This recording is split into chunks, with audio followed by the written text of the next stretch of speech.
Hello everyone, आज का video बहुत ही ज़्यादा इंपॉर्टेंट होने वाला है। आज हम बात करेंगे एपेटाइट के बारे में, जिसको हम भूख भी बोल सकते हैं। ये जो एपेटाइट होता है वो किसी भी प्रकार का कोई डिजीज नहीं होता। ये एक प्रकार का सिम्टम होता है, यानी कि लक्षण होता है। जब हमारी बॉडी में किसी प्रकार का इन्फेक्शन होता है तो हमें किसी भी पेशेंट में देखने को मिल जाता है कि जिसको भूख नहीं लग रही है वो अचानक से कम हो जाती है। यहाँ पर देखिए, जो एपेटाइट है वो क्या है, क्या होता है। जब हमें अचानक से किसी भी प्रकार की भूख नहीं लगती और कोई भी चीज़ खाने की इच्छा नहीं करती और अंदर से हमें ऐसा फील नहीं होता कि हमें ये चीज़ खानी चाहिए, तो सिंपल सी एपेटाइट होती है।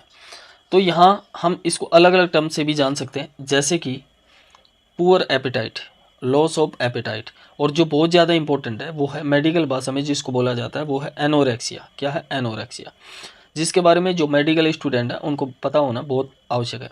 अब हम बात करेंगे इसके कोजेज़ के बारे में, किसके क्या कारण है, किन कारणों की वजह से एपेटाइट लॉस होता है और क्या कारण है, क्या रीज़न होते हैं कि हमें भूख नहीं लगती। तो इसके कुछ इंपॉर्टेंट रीज़न हैं, वो मैंने यहाँ पर लिए हैं। तो हमारा सबसे पहला रीज़न है इन्फेक्शन। अगर आपकी बॉडी में किसी भी प्रकार का इन्फेक्शन हो जाए, जैसे वायरल इन्फेक्शन, कौन सा infection? Viral infection, bacterial infection, अगर इन दोनों में से अगर आपकी बॉडी में इन्फेक्शन हो जाए तो भी आपको क्या हो सकता है? भूख की कमी हो सकती है। इसके बाद में नेक्स्ट है डिप्रेशन। डिप्रेशन, अगर किसी को टेंशन ज़्यादा रहती है या डिप्रेशन में अगर ज़्यादा रहता है तो भी आपको एपेटाइट हो सकता है, यानी कि वो भी एनोरेक्सिया का पेशेंट हो सकता है। इसके बाद में नेक्स्ट है स्ट्रेस। अगर कोई व्यक्ति ज़्यादा अधिक मात्रा में स्ट्रेस लेता है तो उस कंडीशन में भी आपकी भूख बंद हो सकती है। इसके बाद में नेक्स्ट है एंजाइटी।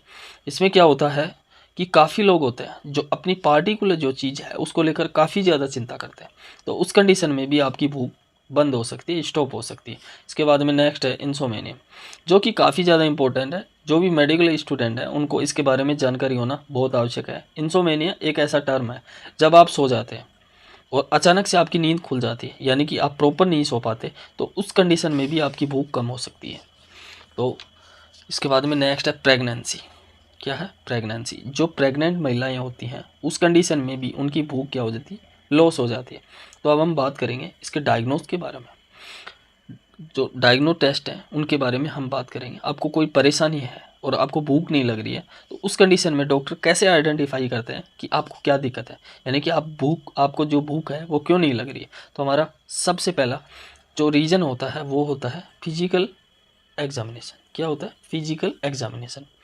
जब आप डॉक्टर के पास जाएंगे तो डॉक्टर आपसे कुछ इंपॉर्टेंट क्वेश्चन पूछेंगे कि आपको भूख ना लगना कब से शुरू हुआ और आपका वेट कितना है, आपका वेट कितना है, वो कितना लॉस हुआ, तो आपको भूख ना लगने के साथ साथ अदर कोई समस्या तो नहीं है, जैसे बुखार आ रहा हो और कोई दिक्कत तो नहीं है। इस तरह से आपसे डॉक्टर क्या करते हैं? क्वेश्चन पूछ सकते हैं। इसके बाद में नेक्स्ट है डायग्नोस टेस्ट को।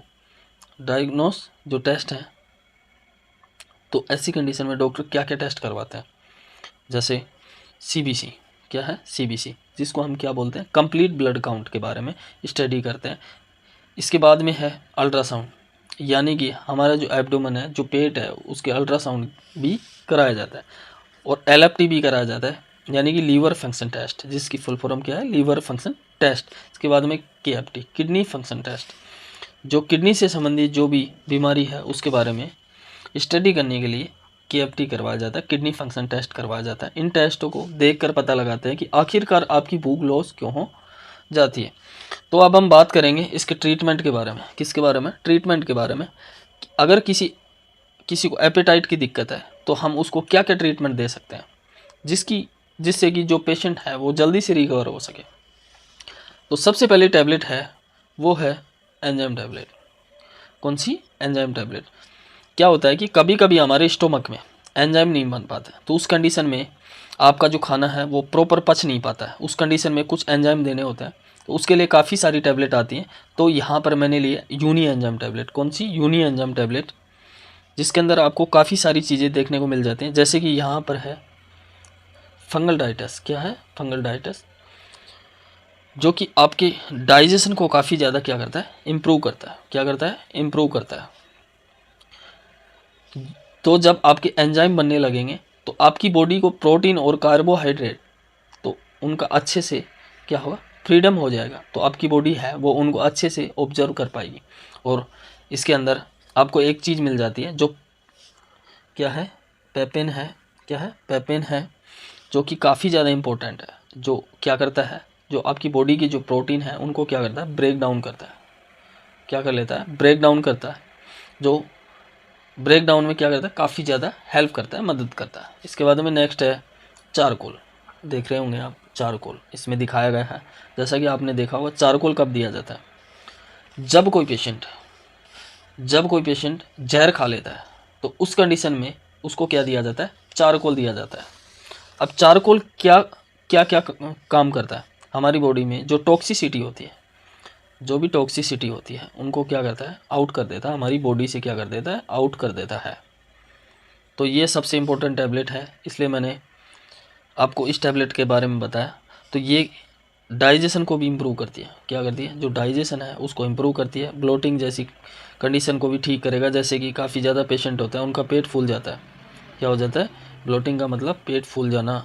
अगर किसी का पेट फूल जाता है और यदि गैस बनने की कंडीशन है तो भी हम यूनिएंजाइम टैबलेट का यूज़ करते हैं। अगर आपको स्टोमक यानी कि पेट में डिस्कम्फर्ट है तो भी हम यूनिएंजाइम टैबलेट का यूज़ करते हैं। क्या करते हैं, यूनिएंजाइम टैबलेट का यूज़ करते हैं। इसके बाद में नेक्स्ट है साइप्रोहेप्टाडिन टैबलेट। क्या है, साइप्रोहेप्टाडिन टैबलेट। लेकिन आप लोग कहेंगे इसके तो काफ़ी ज़्यादा साइड इफ़ेक्ट हैं, लेकिन आपको ये रेगुलर नहीं रखनी है। अगर आप इस टैबलेट को 1-2 महीने तक लगातार खाएंगे तो 100% है कि आपको साइड इफ़ेक्ट देखने को मिल सकते हैं। तो ये टैबलेट आपको ओनली 7 डेज़ के लिए यूज़ करनी है। कितने दिन के लिए, ओनली 7 डेज़ के लिए यूज़ करनी है। ये जो साल्ट है इसको हम एलर्जी में भी यूज़ करते हैं। साइप्रोहेप्टाडिन जो साल्ट है इसको हम एलर्जी में भी यूज़ करते हैं, लेकिन हम यहाँ एलर्जी के बारे में बात नहीं करेंगे। यहाँ हम ओनली भूख के बारे में बात करेंगे। किसके बारे में बात करेंगे, भूख के बारे में। तो इसका यूज हम भूख को बढ़ाने के लिए भी करते हैं।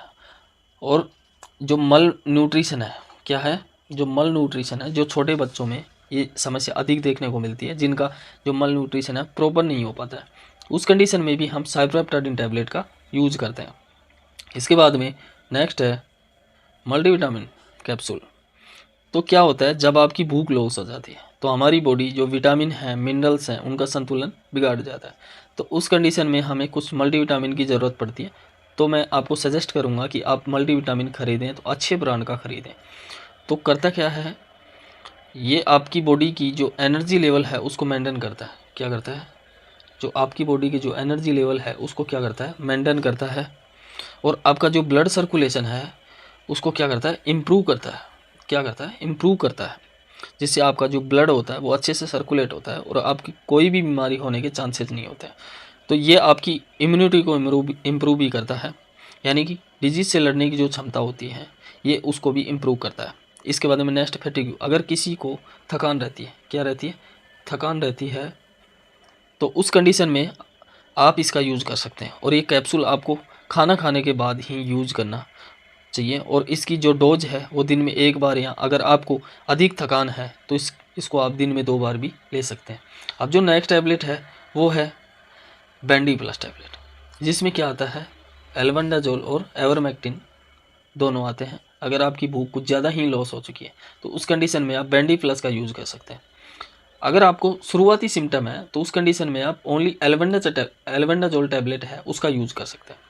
अगर आपके पेट में किसी भी प्रकार का वर्म हो तो उस कंडीशन में भूख कम लगने के चांसेस हो जाते हैं। तो उस कंडीशन में इस टैबलेट का यूज़ कर सकते हैं, जो काफ़ी ज़्यादा अच्छी टैबलेट है। इस टैबलेट को 1 सप्ताह में 1 गोली रात को सोने से पहले मीठे दूध के साथ में आप इसको ले सकते हैं। तो ये टैबलेट आपको भूख को, जो आपकी जो भूख है उसको 100% इम्प्रूव कर देगी। इससे क्या होगा कि आपको किसी भी प्रकार की सिरप की आवश्यकता नहीं पड़ेगी। तो फ्रेंड्स, उम्मीद करता हूँ कि आपको ये वीडियो अच्छे से समझ में आ गया होगा। तो फ्रेंड्स, चैनल को सब्सक्राइब करें, लाइक करें और वीडियो कैसा लगा कमेंट बॉक्स में कमेंट करके बताएं। और अगर इसके अलावा अगर आपको और भी कोई जानकारी चाहिए तो मुझे कमेंट बॉक्स में कमेंट करके बताएं। Thank you.